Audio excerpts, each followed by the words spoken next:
everyone, and welcome to Speak Up Sis Podcast. This is the place where everyday women and men have an opportunity to share their stories in order to inspire yours. We say what you think no one wants to hear, but everyone needs to know. I'm your host, Angel Charmaine. And tonight, everyone, y'all already know what I'm going to say. I have an amazing guest. Because all of my guests are amazing. Anytime anyone is willing to show up in this space and be real, raw, and relevant, they are automatically amazing. So I'm going to go ahead and bring up my guest for the evening. I've got another gentleman in the space. His name is Diya Shakoor. How are you doing, Diya? Hey, how you doing tonight? Ms. Angel, how you doing? I am doing well. Thank you so much for coming into the space and sharing with me and my audience tonight. So how have things been going with you? Well, everything's been going good. Copacetic. I'm keeping myself busy. Just trying to live right and do right. Be a better me every day. So yes, indeed. I'm here and I'm happy to be here. That's what's up. Well, I'm glad you're here, and I'm glad you're here to talk about what we're going to be talking about tonight because, yeah, I like men and I like books. So and I'm a man that writes books, so we're here. So we go get with it. So listen, everybody, I'm going to give Diya an opportunity to tell you all a little bit about himself prior to telling you what we're going to be talking about tonight. So Diya, if you will, please share with my listeners as well as my viewers. And for those of you who are watching on YouTube, thank you so much for tuning in tonight for the live broadcast. If you're not already subscribed to Speak Up Sis YouTube channel, please do that right now and click the notification bell so you know Diya Shakoor when we have new episodes. All right. So Diya, if you will, please share with everyone a little bit about who you are. Well, good evening, ladies and gentlemen. My name is Diya Shakoor. I am the oldest of 9 kids. I was born and raised in the DC metropolitan area in Landover, Maryland. I currently reside in the Richmond, Virginia area. I'm a father of 2 children. I'm single, ladies. I'm single. I'm the father of 2 children. One is 16, the other one's about to turn 14. So they're on their way out the door. So I'm going to have a lot of free time to continue doing what I'm doing. I'm a retired Army veteran. I retired in 2017 from the United States Army. And I'm just happy. I'm free, I do things in the community, such as like coat drives and canned food drives, stuff of that nature. I do whatever I can to try to help out where I can, That's part of my journey. Throughout my years in, I guess, growing to be the person I am, I've had a bunch of bumps here and there, stuff like that. Journey's been in the military. Whereas I deployed 4 times, but being raised where I was raised prepared me for that. I grew up in the DC area in the 90s, so it prepared me for that. I'm just here. I'm happy I'm here, and I'm here to share my story. Well, I am happy that you are here. I'm happy that you want to share your story. You said you grew up in the DC area and that prepared you for the military. Is that a rough area? Yes, the DC area where I was raised in, yes, it was a pretty rough area. Okay. Rough area. It was very, very violent. So I grew up in the DC area when we was up there with the murder rates and all of that stuff. So a lot of that prepared me for some of the stuff I had to endure in the military. It made me strong for the military. Okay. Yes. I understand. So one thing that the people need to know about you, because tonight, everybody, we're going to be talking about Black men and books. And do Black men read? Do Black men read? I don't know. I think they do. So we're gonna. I thought so. So I started writing books. So we're going to talk a little bit about that tonight, everybody. And Diya is an author. He has written the book, The Grand Scheme of Life, and he has a new book coming out, Betrayal of the Black Bastard. Oh my goodness, what a title. And I'm going to give him an opportunity towards the latter part of the show to talk to you all a little bit about his books. But Diya, during your time growing up where you grew up, was reading a part of your life? Did you spend a lot of time in books? Did that sort of keep you out of trouble or no? No, I mean, we only time we really dealt with books when we were younger in elementary school. You know, we used to go to the little bookmobiles. You know, when you had to get the pamphlets and you could order the books out of the pamphlets. We used to enjoy that when I was young, but I was also an active person outside. I like to go play sports. I played football, basketball, whatever I could.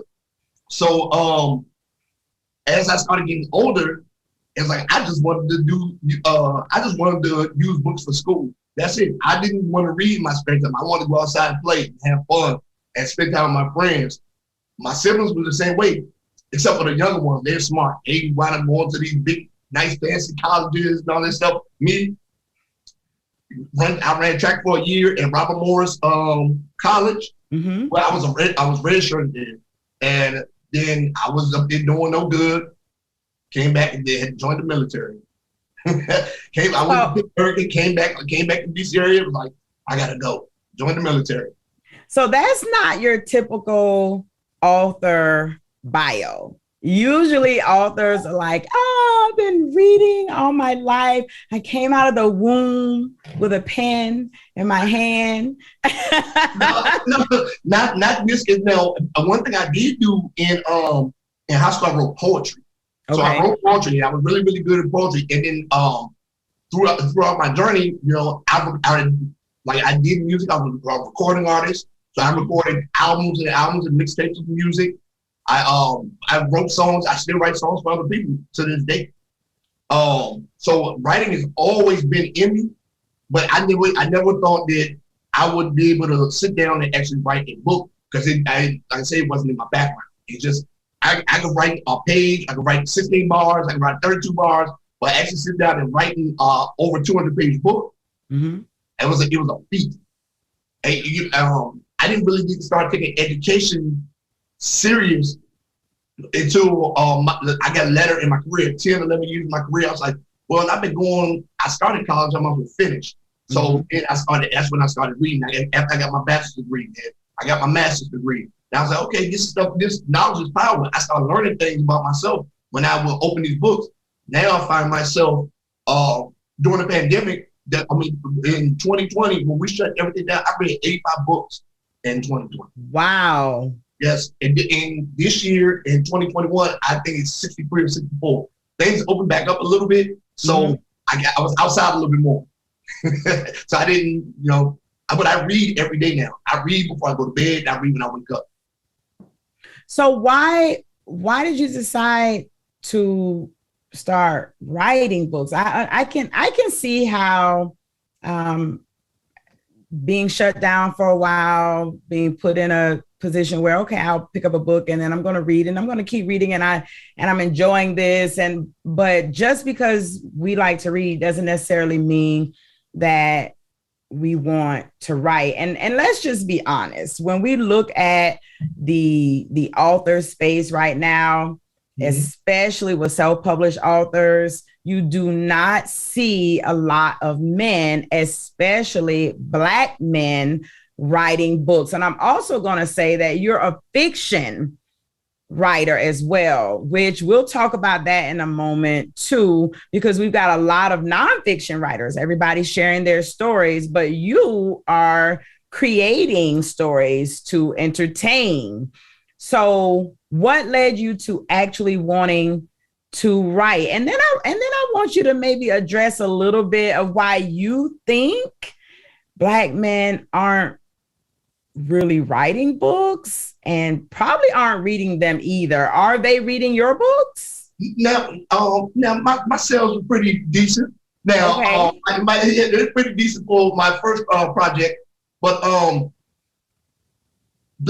so I believe Black men and Black women read. You know, it's certain ones that don't. We just know they don't. It really is. You know what I'm saying? But there are Black folks that read. We are amongst the most educated people in this country. Mm-hmm. So because we are portrayed certain ways on TV and in the media and stuff like that, we all aren't like that. Right. So what guided me to reading and writing is I'm one of those people that believe if I tell myself I'm going to do it, I sit down and I do it. Mm-hmm. So I sat down and I was in my office building before we got shut down, and I was looking at my supervisor and he said, "Man, you ain't got nothing to do?" I said, "Man, I think I'm gonna start writing a book." Just said, like that, just out the blue. I think I'm gonna write a book. I think I'm gonna write a book. So I sat down, I started taking notes. Mm-hmm. I started taking notes. I was like, this would be good. And I started writing things down. I was like, okay, I can write a story that everybody can relate to. Mm-hmm. Like no matter the color, the race, you know what I'm saying, the gender. Like I believe this story is something that everybody can relate to. There's single mothers, Caucasian single Black mothers. They have lazy bum adult sons. Like we all know somebody that has lazy bum adult sons. So I was like, well, this is something that I believe that everyone can relate to. Mm-hmm. So I sat down and I just started. And once I started, I was like, dang, this is really, really good. And I go back and I read it and I'm like, oh yeah, this makes sense. Let me tie this part to this part.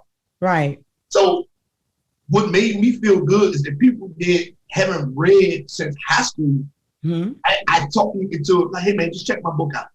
Check it out. And they read it and I got positive feedback for it. So that made me feel good for two reasons. One, they supported me, and two, they picked up a book and did something different other than watching TV or playing on their phone or whatever the case may be, because you know that's what it is. Yes. Now, another thing people do now, people still read, but they do it differently. They do Audible now. Okay, so they're listening to books. They listening to it. So it's different now because there are other avenues of actually taking in the information.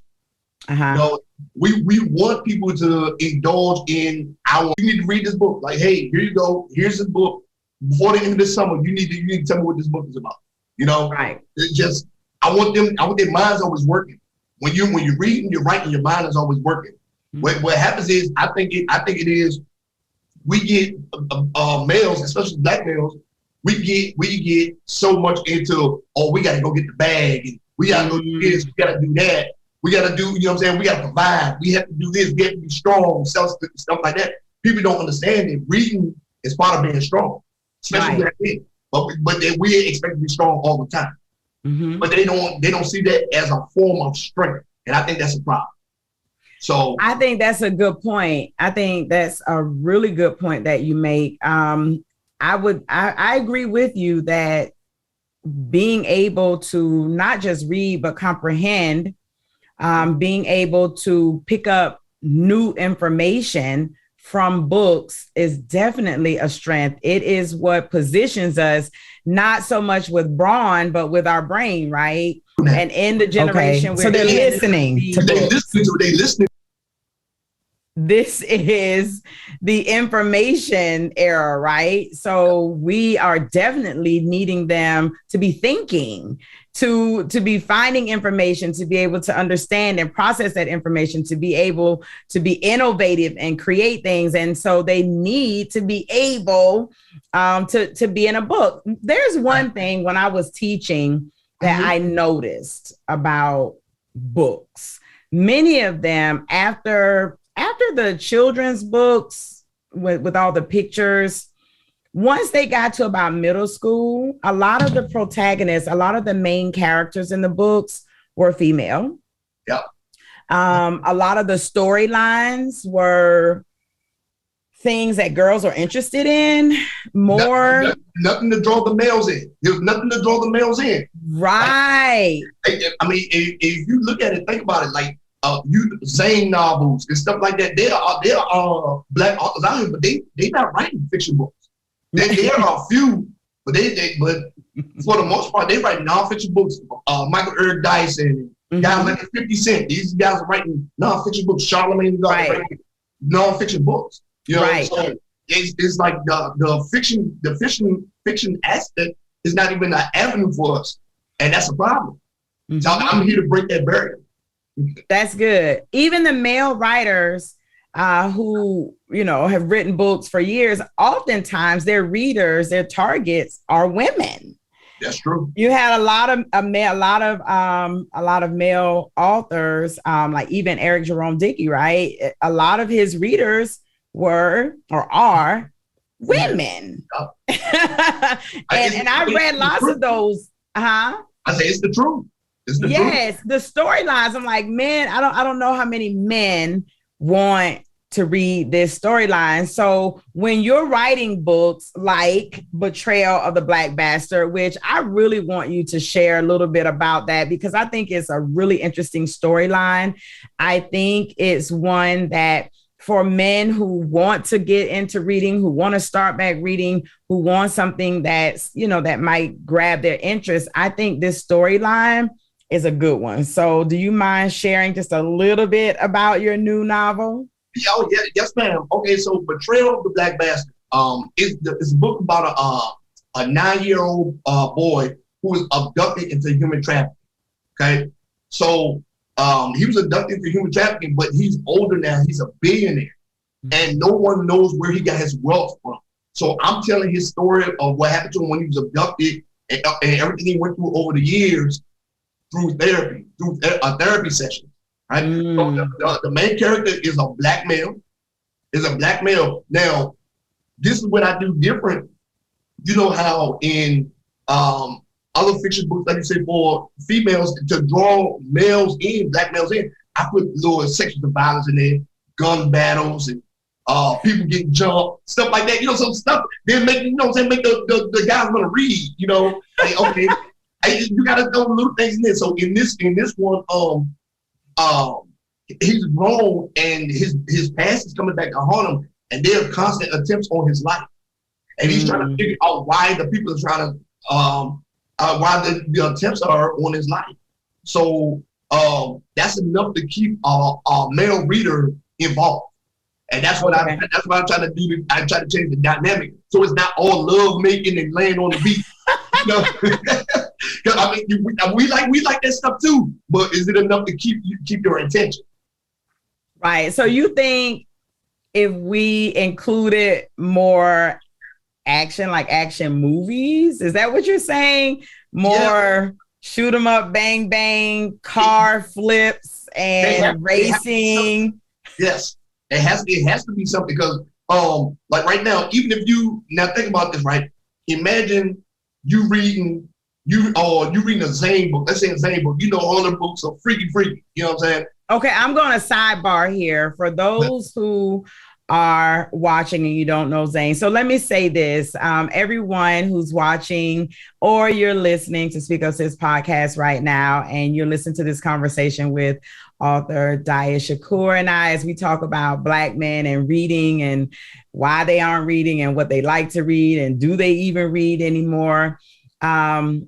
Please know we don't typically talk books in this space, but those of you who don't know who Zane is, because you keep using that one, and I'm like, everybody doesn't know who you're referring to and what type of literature, what genre of writing that is. So Zane is actually erotica. Yes. The way you whispered it, you're like, erotica. So Zane is a female writer, though. Yes. And she writes erotica. And when I say erotica, it's porn in a book. Okay. Yes. So So now you can continue. I wanted to make sure that our viewers and our listeners are following along with us when you mention Zane. Now imagine one of her books. Now, because it's mostly Black female audience. Now imagine one of her books if she threw in a couple chapters of like a fight scene or something to that nature. Like there's an argument between lovers and the male lover. The female finds out that the male has a male friend, another male friend, and then the fight breaks out, something like that. You know what I'm saying? That would kind of draw people in. Like males, it would draw males in. You know what I'm saying? Like it would. Like they be like, they fighting into, they doing more than the next. And it's just the world we live in.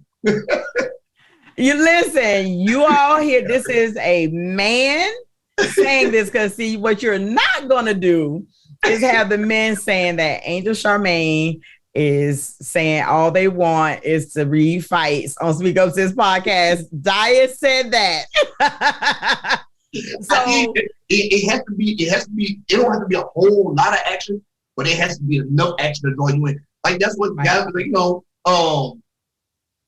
that's why like people like Steven Spielberg, guys have been writing these fiction novels or whatever it may be. Mm-hmm. Look at how they sell, and look what they have in them. They're murder mysteries. There's violence and people getting hurt, stuff of that nature. Right. So and look how those books are selling. And look who the main audiences are for those books. There is males. Not necessarily Black males, but it's males. Right. You're right. You're right. You're right. What about sci-fi? Are you thinking about sci-fi? I think when I think about even my sons, the types of books they read, they liked the science fiction types of books. Do you think that Black men would be interested in reading? And just a disclaimer, yes, I'm using the term generically. I know that there are Black men who read. Yes, I know there are Black men who read all genres. But right now we're talking, as a generalization. All right. But are you interested in writing sci-fi? And do you think that more Black men would read if there were more sci-fi stories that they could relate to? Well, I'm currently working on a sci-fi project called Not My Earth. Yeah, so I'm currently working on a sci-fi project called Not My Earth, and it's about a guy. He gets sucked into the multiverse, and he falls in love when the first place he goes, and he can only stay in a certain place for 24 hours. So he spends the book trying to make it back to the first Earth that he visited, where he met the love of his life. So I think it's a love story. Mm-hmm. It's gonna be a love story, but it's gonna have action in it as well. Okay. It's gonna be enough, I have to draw everybody in. And I think Black men will like that story because it's gonna be a love story, but it's also gonna tell the story of the things he had to go through to get to his love. And I think it's like regular life. When we find the love, we go through things to make sure that person knows that we love them or we want them. So he's going to go through barriers and obstacles to try to get back to his love. So that sounds like a good book. I mean, that sounds like a book I'm going to read. I'm a sucker for love. Like I'm reading all those books, and I kind of like sci-fi a little bit as well. As long as it's not, I don't really do fantasy and fairy so much, but I like sci-fi. I like sci-fi. That's what the grand scheme of life is. It's a love story, but there are things that intrigue the Black man in it. They makes the Black man want to say, "Oh man, this is dope," blah blah blah. Now I'm gonna be honest with you. I take it back. It was a majority Black female demographic that purchased it. When I had to go look at everything. But a lot of Black males supported the book. It wasn't just because of me. When I would do pop-up events and stuff like that, there were Black males that came and bought it and supported it. And they would shoot me a message, man, I love this book. I love that right here, this, and this. We need more of this out here. So there are people out here that read. There are definitely Black males out here to read. Do I think it's enough? No. Because we are some of the most educated people on this planet. Yeah. But we don't use everything because we can Google everything now, but Google can be manipulated. Right. Google and Bing and all stuff can be manipulated. The information can be changed. Knowledge is power. That don't change unless you do, unless you go in there and it's a revision. No, yeah, books don't change. Right. And, I think when I think about the Black men that I know who are readers, a lot of times they're reading historical things. They're dealing with history, factual accounts of different stories. But I would absolutely love to see more men like yourself writing books that have Black male protagonists in them, books that are fiction. I would love to see Black men pick up fiction books and read just for leisure, not just, not just to learn, about history and all of those things, but their reading is, I believe I saw a study or something where reading can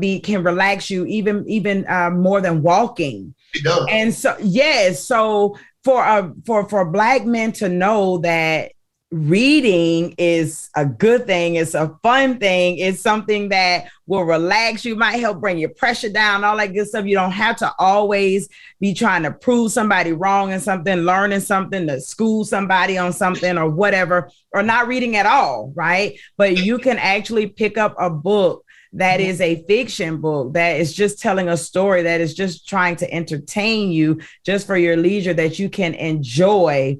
I would love to see more Black men reading fictional books written by Black men. I think it's possible. I even go down that rabbit hole. Like, there are days, like, I just read a book called King Leopold's Ghost, and that's about the history of the Congo and how Belgium went there and terrorized it pretty much. So I want to know the history. Now, if you look at my Betrayal of the Black Bastard, one of the videos I post up, it has an African kid with his hand cut off. And I got that information from that book. So I kind of go down that rabbit hole sometimes too. And I've been trying to break the habit, but I've been more into, I read like with American Marriage and stuff like that. Right. I started reading, changing the genre of books that I was reading because I wanted to know, and then the arrangement, that's another good one. Stuff like that. Because I want it for leisure, for fun. Right. What I do. So, right. I can dig it. Well, guess what? Our 30 minutes are up. I told you. Yes, the time just flies by. And especially I got to talk about something that I absolutely love. I love reading, and I love books. And I love educating Black men. So hey, this was like a perfect conversation. I thank you so much for joining me here on Speak Up Sis Podcast to share a little bit about yourself, enlighten us a little bit about Black men and reading and your work. And if you will, please share with everybody where they can find you, they can connect with you, and they can actually purchase your books. Oh, well, hello. Again, my name is Diya Shakoor. You can follow me on Instagram at the author Diya Shakoor. You can follow me on Facebook, Diya Shakoor, DIYA SHAKOOR. You can follow me on Twitter, writing Bama, BAMMA, the writing Bama. And also you can buy my books on Amazon, Barnes and Nobles. You can buy a direct purchase from me if you want to sign. You can get merch. I have shot glasses and tumblers. I have bookmarkers. Just like a man. Just like T-shirts. A book, yes indeed. But Betrayal of the Black Bastard comes out next week, and it's gonna be my second book that I released this year. Excellent. You all, please make sure you go out and support this brother, author Diya Shakoor, his first book, The Grand Scheme of Life, and his upcoming release next week, Betrayal of the Black Bastard.